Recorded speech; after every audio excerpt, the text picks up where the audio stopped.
Thank you for joining us again here at Get Ready News. I'm Mark Lindsted. This is my brother David Lindsted, and we're going to talk about some news topics through the light of the Bible. Absolutely. There's been a lot of interesting things that have gone on this week and things that are worthy to bring up and look at and even talk about your trip that you just got back from. Yeah, well, and first and foremost, I want to say our thoughts and prayers go out to the families of those who were taken in the American Airlines crash. So that's a horrible event, in fact, that originated here in our hometown up to Washington, D.C. Yeah, it's always a sad time when people who you don't know where they're going in eternity when they pass away. You know, God says that He's sad when wicked people die and happy when saved people die. Yeah, but you know whether it's what the problem is or what happened or how that caused is still unknown right now. Yeah. So I don't want to jump to any conclusions or any speculation. I just want to say it's a sad situation. Absolutely. So, a few things. Let's talk about maybe an update on the Israeli war, ceasefire. Yeah, there's there's supposed to be a hostage trade, and the hostage trade is going a little bit different than I anticipated. I kind of thought they were just going to release all the hostages they had. I can't say that if I was Netanyahu, I would have agreed to this trickle of hostages. Release them all now. Yeah. In fact, the high-profile one, there's a lady and two children that everyone keeps waiting to come out, and they keep refusing to send her out. Yeah. And then I think there was a whole group they found out were actually dead. Yeah, there was a group that were supposed to be released, and they finally owned up to they were already deceased. I think that we're giving too much power to Hamas still I in this agree. situation. And those guys over there have a mentality of, you come to the table to make an agreement, and as soon as you make that agreement, they say, well, you made that agreement, where else will you go? Yeah. And so they just constantly want to one-up the deal. You could never make a deal with them. Well, I remember that when I was in India during this signing of this, and I remember reading an article that said, ceasefire agreed to, then all of a sudden Hamas is making changes to the agreement already. Yeah. And I really wish that America would do what I think we should do, which is partner with the IDF, go in there and eradicate this problem, and be done with it. And that's why we're not in control. Yeah, yeah. The things are going a certain way for a reason, and I agree with you. If it were me, there would be a lot of glass over there. Yeah. Well, the interesting thing is I saw this one article while I was gone, January 26th. It says that a Palestinian prisoner refuses to return to Gaza in the ceasefire swap. So not even the terrorists want to go back to this area. They don't want to be involved in this anymore. No, not at all. It's kind of interesting. You read that. I was watching TikTok, the other day, and there was actually a big community of what they call themselves Palestinians, but loosely. They don't just claim to that. And they say Israel is a fantastic state. Yes. When they came in, they gave everybody citizenship that was already there. Yep. And gave them a voice in government. They gave them everything, and they said, we love the Israeli people. And, it's amazing that to see that this guy doesn't even want to go back to the evil leaders. Well, Israel's good. It's really the world right now, or Israel, against religious fanatics that want to commit jihad. Yeah. That's what it boils down to. And it's sad that as a community, world community, we don't take a bigger stand on this issue. Well, and we already know that the bad guys, if you will, in Gaza and in all these little nations, use the innocents as shields. Yeah. And I don't know how many times they have found weapons in schools and hospitals and stuff like that because they know Israel won't do anything. Yeah. And I think the one time we saw a hospital damage was even them. They shot at themselves. Misfired that missile or that whatever and hit the hospital themselves. But this seems to be the way that all of the evil in the world goes. Yep. You look at Burma or Myanmar right now. I still call it Burma, and they had a military coup several years ago. They overtook democracy because it was a bad election because democracy overwhelmingly won, so the election must be bad. Right. Because the people don't want that.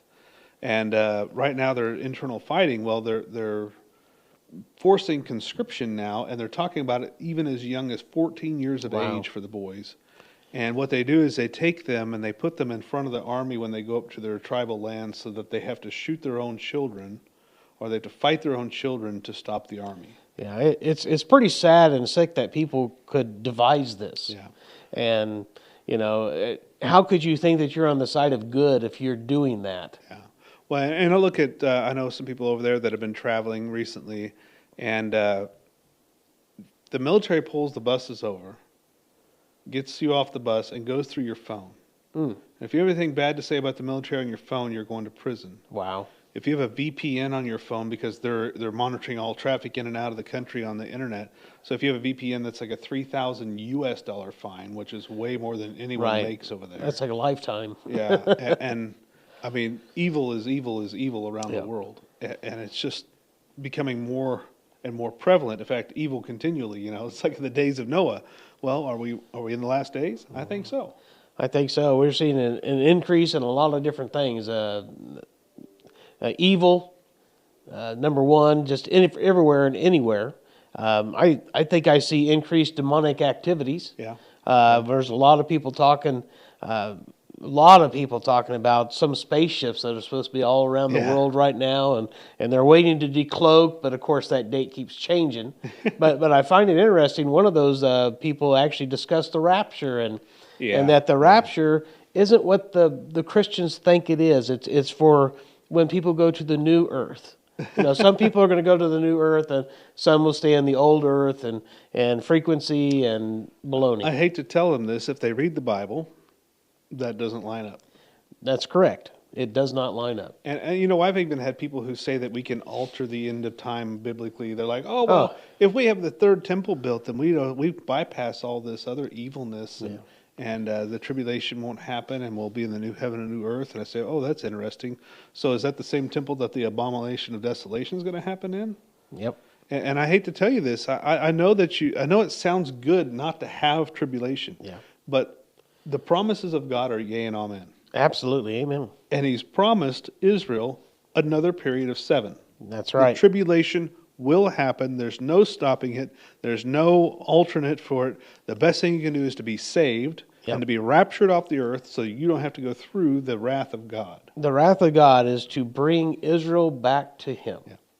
Yeah, that's what it's for. The tribulation is going to have Gentile martyrs and believers too, but it's specifically to draw the nation of Israel back to God. And I had somebody ask some interesting questions while we were in India this time. They said, so the tribulation, a quarter of the population is going to die, then a third of the population is going to die, then maybe another third is going to die. And they said, well, what about those people? What if they were going to come to God later on? I said, well, here's the thing. God knows who's coming and who's not. Yep. Not that He's determined who's coming. Correct. He knows. It says in the Bible that He foreknew. Yeah. Because He foreknew doesn't mean that He caused them not to. Correct. It is still their choice, And I've had someone say to me, well, why did God make me if He knew I wasn't going to believe? And I said, believe. Just believe. Yeah. And you've changed. Yeah. Yeah. That's all you do is believe. Well, and we always talk about, can you change the date of the rapture? No. No. But you're to be hastening the day of the rapture. You're to be looking for and hastening, meaning it to be an action to make it come about. Yes.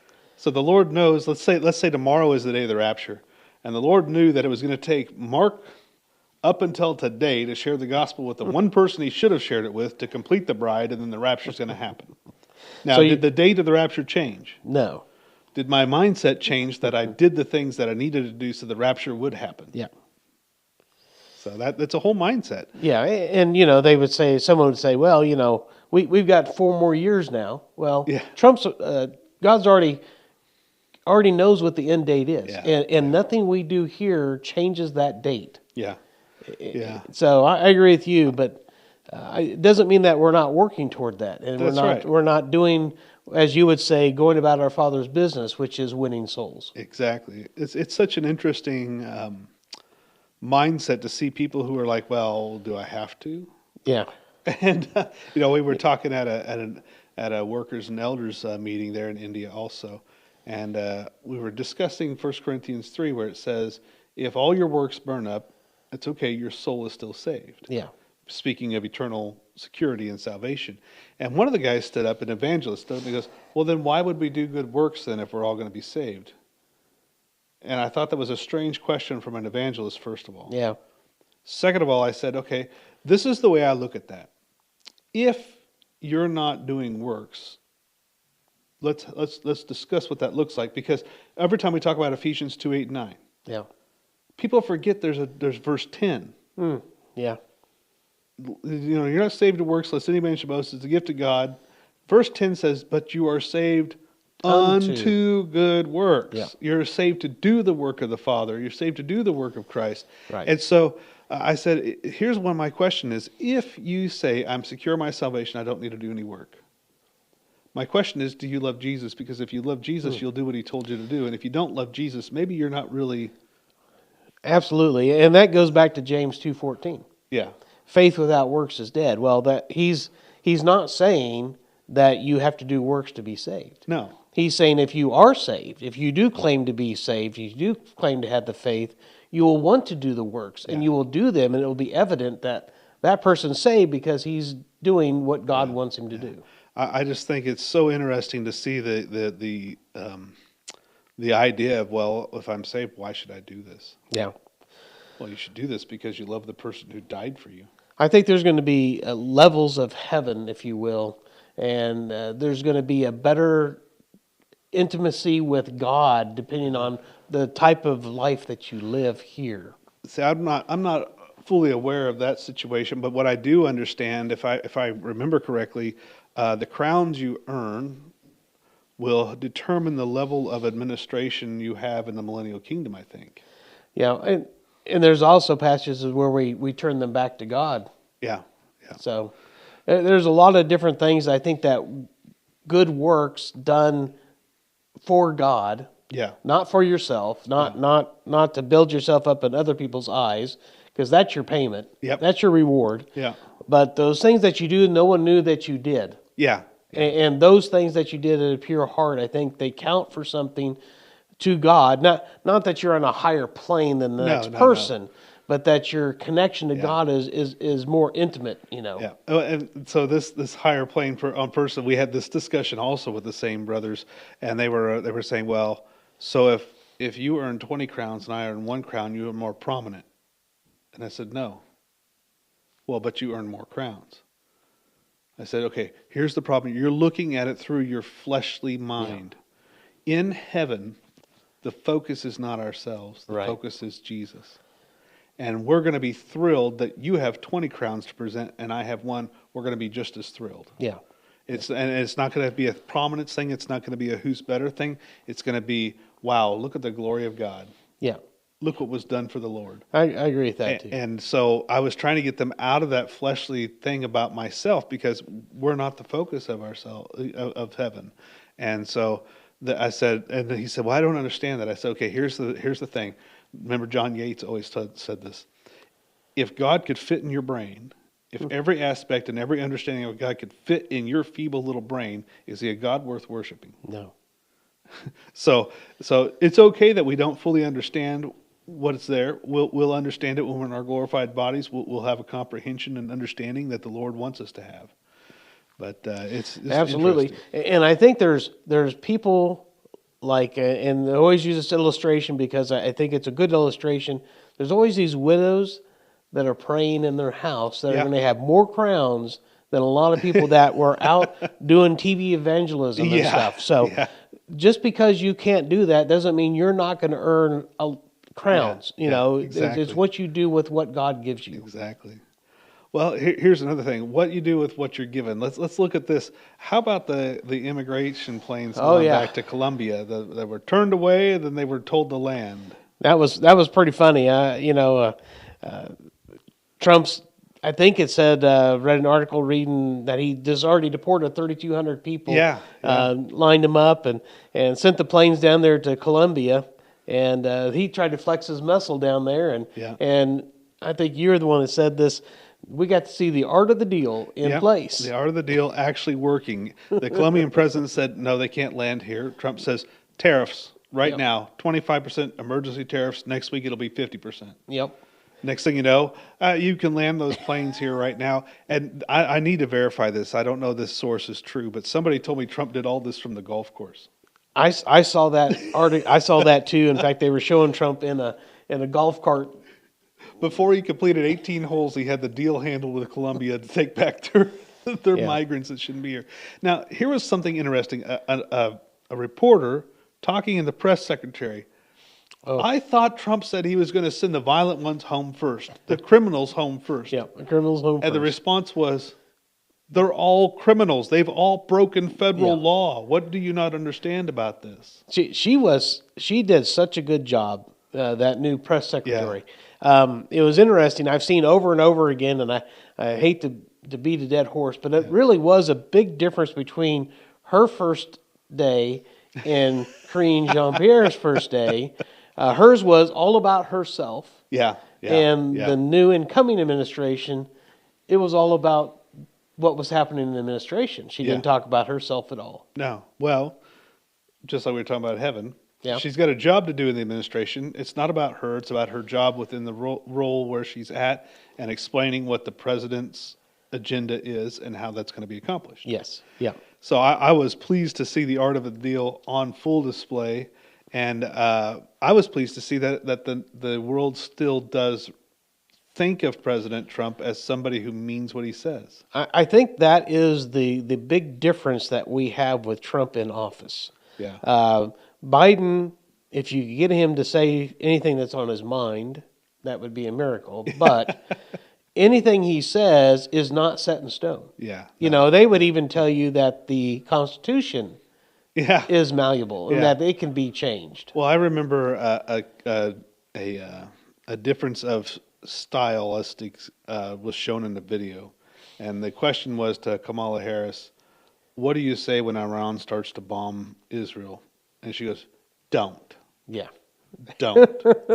They asked Trump, "I'm going to bomb them to kingdom come." Yep. So there's a difference in leadership. There's words and there's actions. And that makes a huge difference. And people look at Trump and they say, you know, this is a man that keeps the word that he says, regardless of what people think of him. That he doesn't care. How many presidents? I think I can remember at least it was Obama. From Obama on, had at least promised. Actually, George Bush promised to move the embassy to Jerusalem from Tel Aviv. Yeah. Every single one of them. Obama promised, Clinton promised, Bush promised. They all promised to move the embassy and never did it. Yep. Trump, first thing, move the embassy today.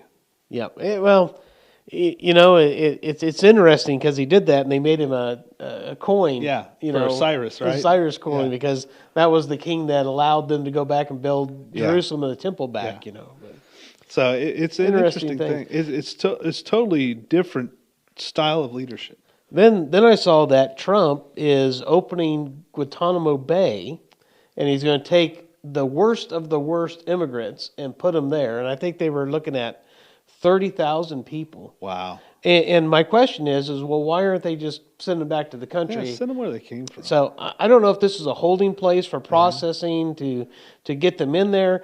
I'm thankful that they're going to be off of our property. Sure, but I don't think we should be paying for their housing and their livelihood. So I need to look more into that and find out what's really going on with that. But I don't like that at all.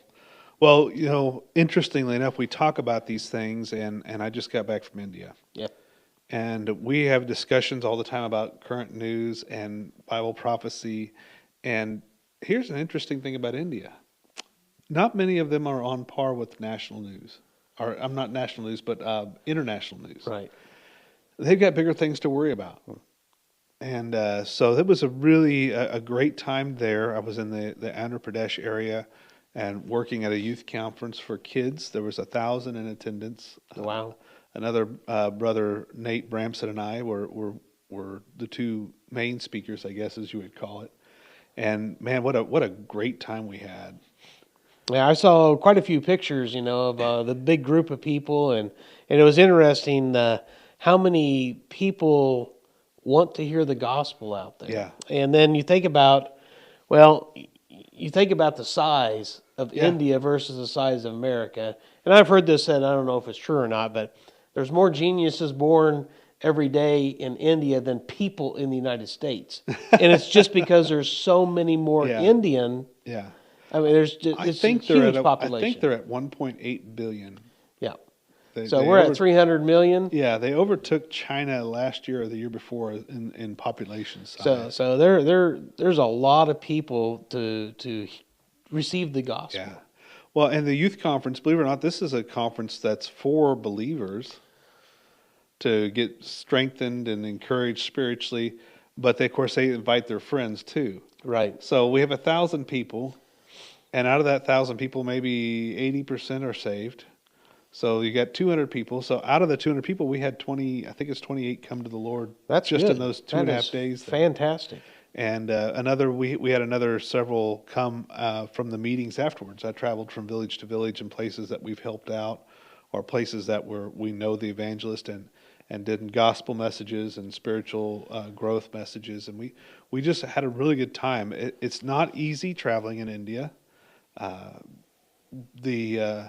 Where I landed in Hyderabad to the main place where I kind of base my work out of is Kurnool, India. It's like 180 kilometers. Wow.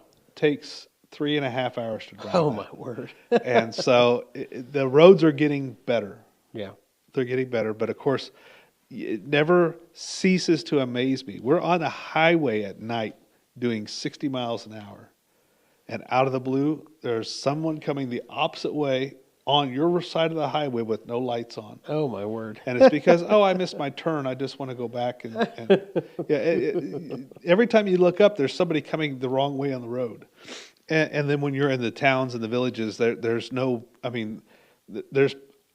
20 people going 20 different directions on the same road all at the same time. And it's like this beautiful mush of people just kind of sludging through. And it's just an interesting culture. Yeah, I've been to Egypt, and I remember driving in Egypt was a nightmare. Yeah, and it turned out in Egypt the biggest vehicle won. Yeah. So the bigger the vehicle, the more right of way you had. Well, there were several times we're driving on a 2-lane road, and you've got 3 buses coming your way and livestock, and so you just stop and wait. Yeah, and you can't drive in India without a horn. The back of the cars actually all say "sound horn and pass." Oh, So really? every time you come up behind somebody, you're supposed to sound your horn. Wow. Not that they should just be alert that what's going on around them. So it's a totally different world. The food, of course, is fantastic. I enjoyed the food all the time.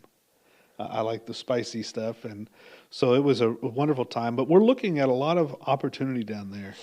And one of the things is, many people know that I work for a private Christian school here in town also as the development director. And we're actually looking at starting a school in India. We actually looked at a building this last time. We looked at teachers. We have several teachers that are ready to make a change to come teach where we might start a school. And we're in the works, hopefully in the next 2 to 3 weeks, to determine if we're going to open the school this June. Wow. And so... when is their school year? When does it start? June to February. June to February. So just like Myanmar. Right. And it's really, I think, the thing I've got to do is I've got to come up with the amount of funds to cover the first 6 months of operation while they get off the ground with tuitions coming. And then they're very self-sufficient at that point. Right. So, we're looking at $70,000 to $75,000 to get the school up and running. I've had $15,000 committed already. That's nice. And so we're hoping that there'll be other people that want to join in with us and help us get this school going. We're going to start with kindergarten through 5th grade. Next year we'll add 6th grade or 6th and 7th. We'll see what the demand is. And then my hope is that within 3 years we'll be kindergarten through 10th grade. 10th is their last education until they start going to their university and college. So it's more like the English system. Right. So they call it 10 plus 1 or 1 plus as they call it, or 2 plus. And then they take a lot of exams to get their college figured out for them, and then they have to take an exam after college to get their government employment. And so, but if we can get in there, we can get to working with the kids, get them a solid foundation of the truth. We're allowed to teach Bible. So we have to pick a government curriculum that's a core 5 or 6 classes. Then we add our own classes that we want. So we figured we would add a citizenship class and teaching people how to be good citizens through the Bible, which teaches you how to be a great citizen. If you follow biblical morality, you're a great citizen for your nation. Absolutely. And this is the way we're going to bring the gospel into Hindu homes. So not only are we going to have the Christian kids from the assemblies there, but we're going to open up and allow the Hindu children to come, and even Muslim children if they want. But it'll be a great witness for God there. It'll be a great way to help support the community. Yeah, and I think you were telling me from that school, if you get that going and running, that will also, through that school, we'll be able to maybe start some new churches and to do some other outreach. And that's the whole goal over there, is to expand the footprint. It's so hard to get money in and out of India that if I can help them generate their own funding source from within, then they can fund their churches. You know, we've built 6 churches in the last 3 years there. And they're not bad. I mean, we can build a chapel there for about $4,500 or $5,500. But you imagine it's hard to get that money into India because you're only allowed to carry $5,000 at a time. You can't just directly transfer funds without the state trying to tax them for it. So there's a couple ways we've been getting money in, but it's not the easiest. But if we can help them generate a revenue source from within, then we're done. And I'll definitely be going back and forth, helping them with administration, operations, just support. A lot of the people there like to see that the American school is behind this school, saying, "Hey, we're here to be a part of this. We're here to encourage this work." Yeah, I think it's a worthwhile endeavor. You know, looking at the school that is in Myanmar. And the lives that it's touched, and the gospel message that's going out in a communist lockdown society with the blessing of the state, because they want the education. Believe it or not, most of the Burmese want the Burmese to succeed. And they think that this an American education is a valuable thing. And from that platform, we're able to bring the gospel. Well, see, India is closed to Christianity as far as the big cities. They'll persecute you for being Christian. I've seen them being stoned and all sorts of stuff. But education is a whole other thing. Oh, well, you could teach a Christian class if you'll bring English education to us. And they'll encourage it. So it's going to be a lot of opportunity. I'm praying for the funding to come through. Whoever wants to help, reach out, Mark at Get Ready News or Dave at GetReadyNews.com, and let us know you want to help. We'd be happy to bring you on board, show you what we're doing, and go from there. But thanks for tuning in this week, and we'll see you again next week.